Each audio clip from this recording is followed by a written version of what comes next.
Il est 20 h à Abidjan. Bonsoir à tous.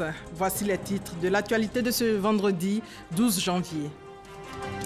48 heures après sa prestation de serment, Ngolo Coulibaly, le nouveau président de la Haute Autorité pour la bonne gouvernance, reçoit le Premier ministre dans ses locaux. Amadou Gon Coulibaly est allé lui préciser la vision du gouvernement à lutter contre la corruption. Ce braquage ce matin au carrefour de la Sodemi à Cocody, 2 membres de la Fédération de la paix mondiale braqués par 2 hommes à moto alors qu'ils revenaient de la banque avec la somme de près de 3 millions de francs CFA. Retour sur les faits dans ce 20 h. La CEMU, la Caisse nationale d'assurance maladie universelle, fait le bilan de la phase expérimentale.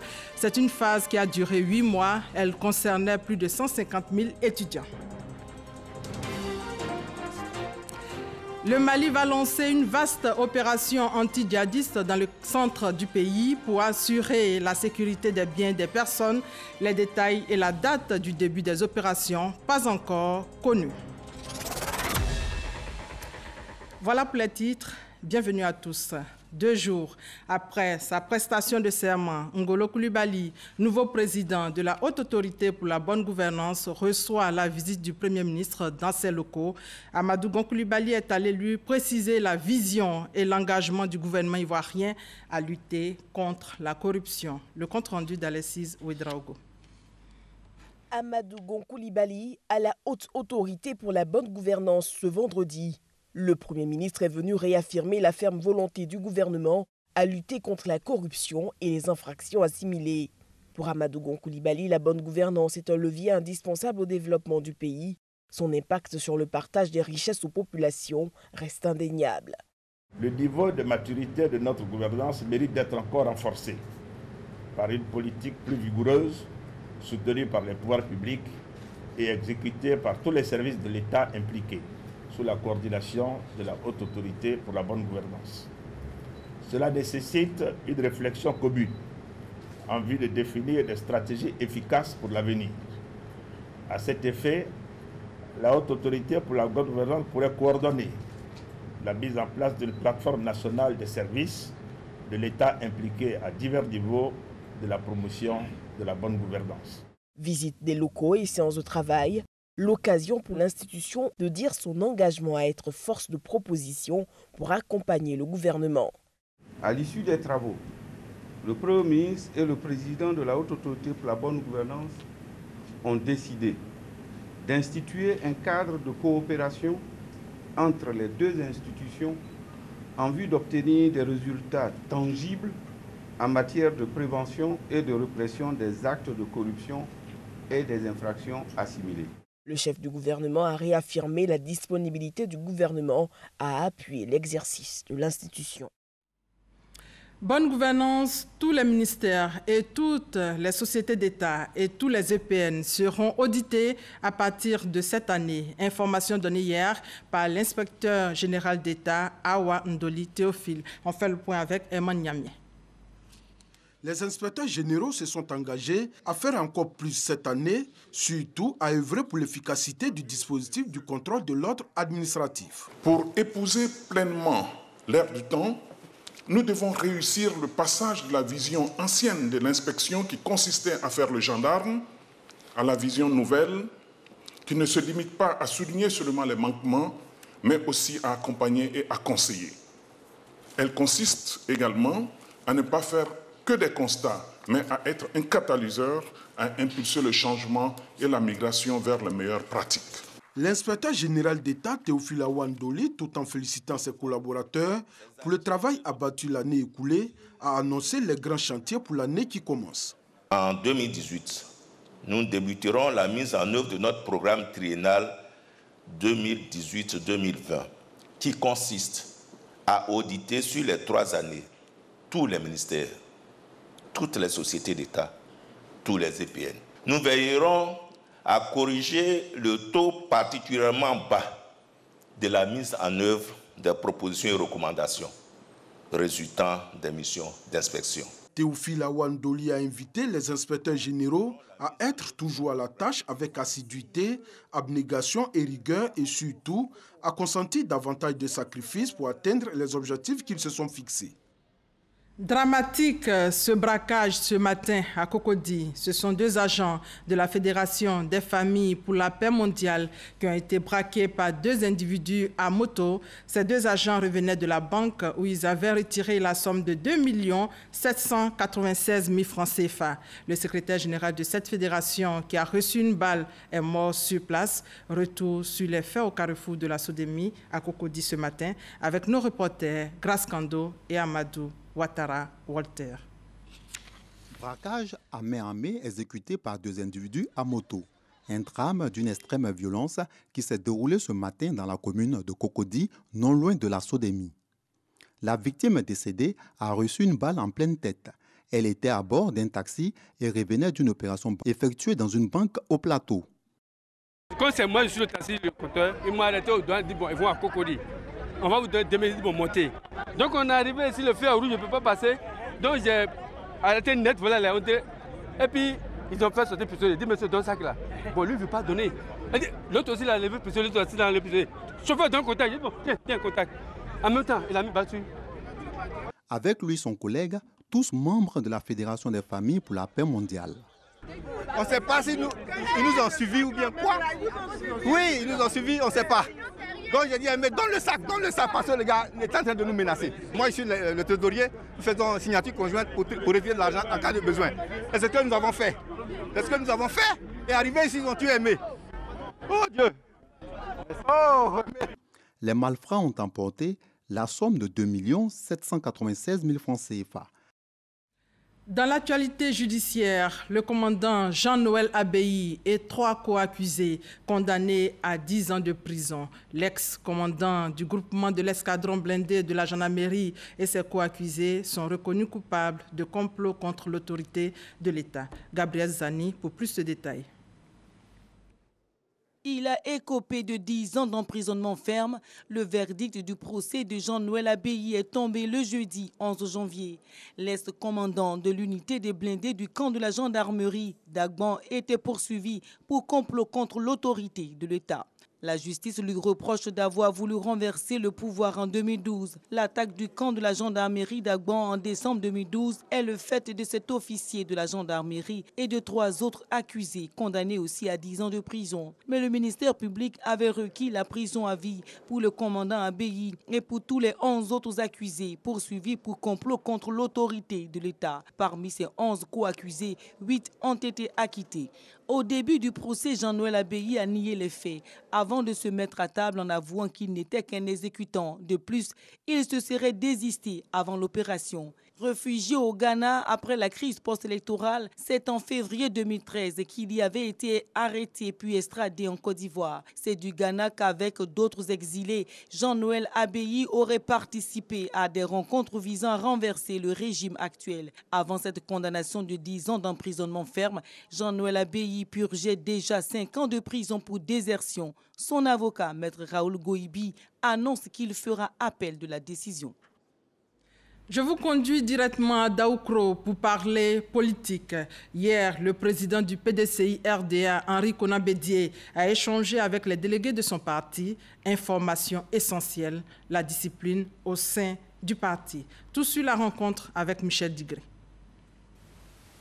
Depuis quelque temps, notre maison semble habitée par un mal qui a pour nom indiscipline, désobéissance. C'est une réunion qui devrait ramener la discipline au niveau du porte-parole du PDCI RDA. Les prérogatives du secrétariat exécutif sont clairement définies. Ce secrétariat exécutif a un chef qui exécute les instructions du président, anime le parti et parle en son nom au quotidien. Le président du PDCI RDA a tenu à mettre les uns et les autres face à leurs responsabilités. Ceux qui veulent s'incarner dans des haut-parleurs doivent le faire en sachant leur rôle exact. D'être le porte-parole du président du parti. Point donc de polémique entre micro et haut-parleur. La polémique ainsi levée, le secrétaire exécutif du PDCI a fait le point de la politique de refonte des délégations départementales et communales engagées par le PDCI. Nos délégations départementales et communales sont passées de 140 à 220. Il nous reste à orienter et focaliser les activités des délégations sur le recensement électoral et contribuer résolument à engager les sections dans les activités de mobilisation permanente des militants. Afin d'optimiser nos chances dans l'atteinte de nos objectifs, de nombreuses recommandations ont été formulées. C'est au député de Pricro qu'est revenue la charge de la lecture des recommandations, notamment celles relatives aux prochaines élections en Côte d'Ivoire. Toutes les zones ont recommandé la réforme de la CEI, la reprise du découpage électoral et la révision de la liste électorale. En ce qui concerne le RHDP, les zones ont salué les acquis électoraux de ce groupement politique. Toutes les zones ont insisté sur la nécessité d'une application stricte des thèmes de l'appel de Daoukro. Pour les sénatoriales, les régionales et les communales, le président du PDCI a instruit le secrétaire exécutif à l'effet de proposer dans les meilleurs délais des modalités pratiques de la participation du PDCI à ces élections en RHDP.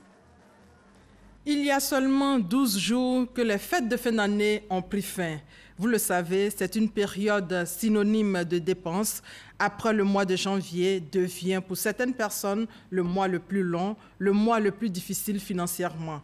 Comment en arrive-t-on là? Kader Sogodogo essaie de nous expliquer la question, de donner aussi une réponse à cette préoccupation. Regardez.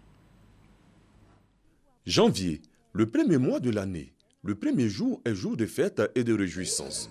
Les premières minutes sont accueillies dans la liesse. Des feux d'artifice illuminent même le ciel.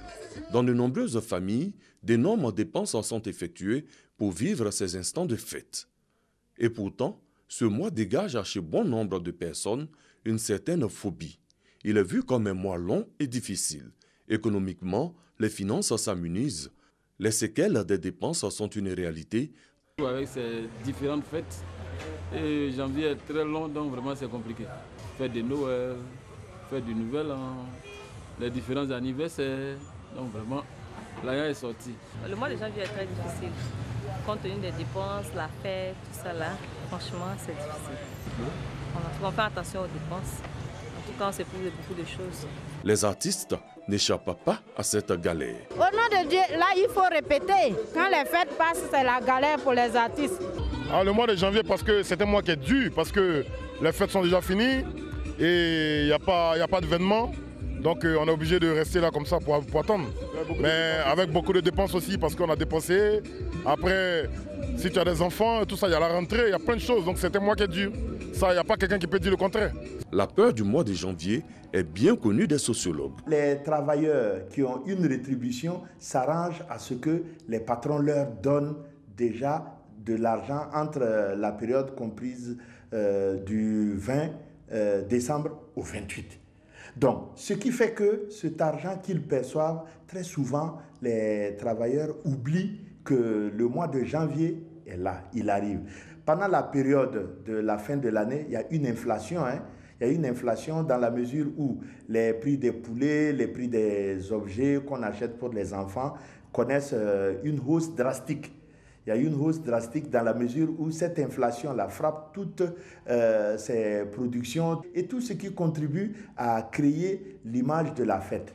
À la fin de l'année, les parents ont reçu déjà au niveau des établissements que fréquentent leurs enfants les lettres de relance. Mais on les met de côté, tout comme les factures d'électricité et d'eau, on les met de côté pour faire face d'abord à toute cette période festive. Mais après... Pendant le mois de janvier, une expression bien connue, l'AVS, l'avance sur salaire, est un chemin bien emprunté. Parmi ceux-mêmes qui viennent, parce que chez nous, il y a la majorité, il y a des avances sur salaire qui sont déjà positionnés. Mais il y a certains, ils ont déjà utilisé leur salaire, ils ont déjà utilisé l'avance automatique qu'on nous a mis à leur disposition et ils se trouvent, ils sont encore coincés, ils reviennent nous voir. Certains travailleurs, pendant le mois de décembre, reçoivent des gratifications. Pour d'autres, un 13e salaire est même reversé. La gratification, elle est bienvenue pour pouvoir aider les travailleurs à faire face aux nombreuses charges qui se présentent à eux. N'oublions pas que juste après la rentrée, les dépenses de la rentrée viennent les dépenses des fêtes.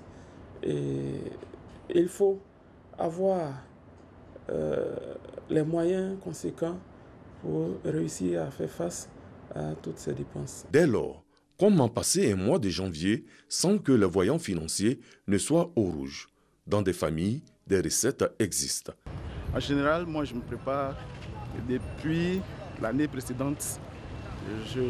J'essaie de m'arranger pour que jusqu'en décembre, je sois prêt pour les fêtes, mes enfants, et puis bon, ça fait que je ne sens pas trop ce qu'on dit. C'est vrai que c'est difficile pour beaucoup d'hommes, mais bon, moi je le fais, je me débrouille et puis ça va. Au niveau des enfants, je sais que les enfants ils étaient en congé en début de mois de janvier. Ils devraient reprendre les cours. Et concernant aussi les autres dépenses, je pense que tout est une question de prévision et d'organisation. Le sociologue donne son point de vue. Il faut que les autorités commencent à sensibiliser les individus, que ce qu'on appelle le spectre de la publicité ne doit pas tellement bouleverser les uns et les autres et les amener dans une sphère qui est le consumérisme aujourd'hui, qui amène à consommer à outrance en oubliant de prendre certaines dispositions, certaines précautions. Comme quoi, après la fête, ce n'est pas forcément la défaite. À chacun de régler son planning financier. Troisième titre de ce journal, 8 mois, c'est le temps qu'a duré la phase expérimentale de la CEMU, la couverture maladie universelle. D'ailleurs, elle concernait pour un début 150 000 étudiants. Avant d'étendre cette phase, il était important de voir ce qui a marché et ce qui n'a pas marché. Alors, direction Yamoussoukro, où la Caisse nationale d'assurance maladie, les ministères concernés et les partenaires font le bilan avant la phase de la mise à échelle. Reportage Soro Corona, commentaire Kader Sogodogo. Près de 97 000 étudiants sur les 150 000 concernés sont enrôlés. 93 000 cartes distribuées. 16 000 personnes ont été consultées par les équipes médicales et ont bénéficié de 32 000 actes et prestations de la CMU. Couverture maladie universelle. Tel est dressé le bilan de la phase expérimentale de la CMU dans les universités et grandes écoles publiques de Côte d'Ivoire. Après 8 mois d'activité, la CNAM, Caisse nationale d'assurance maladie, fait le bilan. Bilan pour relever le dysfonctionnement et faire des recommandations avant la phase de généralisation prévue pour cette année 2018. À Yamoussoukro, les ministères concernés, les responsables des universités et grandes écoles, les partenaires se sont retrouvés. Les étudiants retardataires sont appelés à se faire enrôler afin de bénéficier des prestations de la couverture maladie universelle. Quand la phase expérimentale va arriver à sa fin, bien évidemment, les étudiants seront bien payés. Mais pour le moment, nous lançons encore un appel aux étudiants pour qu'ils continuent de se faire enrôler. Nous avons aujourd'hui un coût moyen d'ordonnance de 450 francs CFA. Et quand vous déduisez le ticket modérateur, vous voyez que les étudiants aujourd'hui payent en moyenne 150 francs pour les frais de pharmacie pour chaque soin qu'ils ont. Le gouvernement a décidé d'offrir aux étudiants 6 mois de gratuité pour leur cotisation. Après ces 6 mois, ils sont appelés, comme tout Ivoirien, à cotiser la somme de 1 000 francs telle que prévue par la loi. Les participants à l'atelier bilan de la phase expérimentale ont évalué l'impact, la durabilité des acquis du projet et la participation de bénéficiaires. La couverture maladie universelle reste l'un des projets majeurs du président de la République, Alassane Ouattara.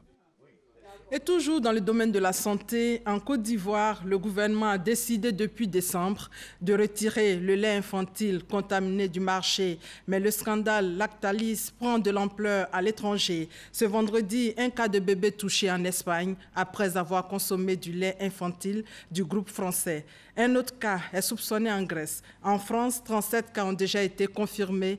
La rédaction de RTI 1 revient ici maintenant sur cette affaire avec Fidèle Ligné et Patricia Oumou-Etia. Rebondissement dans l'affaire du lait contaminé à la salmonelle en France. Après son retrait du marché en décembre, 30 grandes surfaces, 44 pharmacies, 2 crèches, 12 hôpitaux et 3 grossistes ont reconnu avoir vendu en France des références Lactalis qui devaient normalement être retirées des rayons en raison de leur contamination. Il s'agit des lots de lait infantile commercialisés sous les marques lait Pico SL sans lactose premier âge, lait Pepti Junior sans lactose premier âge et lait Mulumel bio premier âge sans huile de palme. Conséquence, 200 nouveaux bébés contaminés en France, une information qui fait la une des réseaux sociaux et des chaînes nationales et internationales. Les autorités sanitaires ivoiriennes ont ordonné le 15 décembre dernier le retrait du marché de tous ces laits et depuis, la Côte d'Ivoire n'a importé aucune marque de ces laits contaminés selon la direction des médicaments et des pharmacies de Côte d'Ivoire. La salmonelle est une bactérie qui provoque chez le nourrisson fièvre, diarrhée et vomissements. Aucun cas de contamination de bébés n'a été signalé à ce jour sur le territoire ivoirien. Le ministère de la Santé appelle la population au calme et à plus de vigilance. Santé et environnement, le centre d'excellence en formation de froid dans la commune de Koumassi a bénéficié d'équipements. Le matériel permettra de protéger la couche d'ozone. Coût total, 400 millions de francs CFA, nous dit Grace Kando. L'utilisation du gaz R12 pour l'alimentation des réfrigérateurs, des entrepôts frigorifiques et des centres de climatisation détruit la couche d'ozone sans laquelle la vie sur Terre est impossible.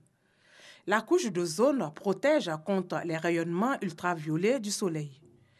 En ratifiant la Convention de Vienne, la Côte d'Ivoire s'est engagée à mettre fin à l'utilisation du gaz R12, un processus qui prend en compte la formation, la mise à niveau des professionnels et techniciens du froid.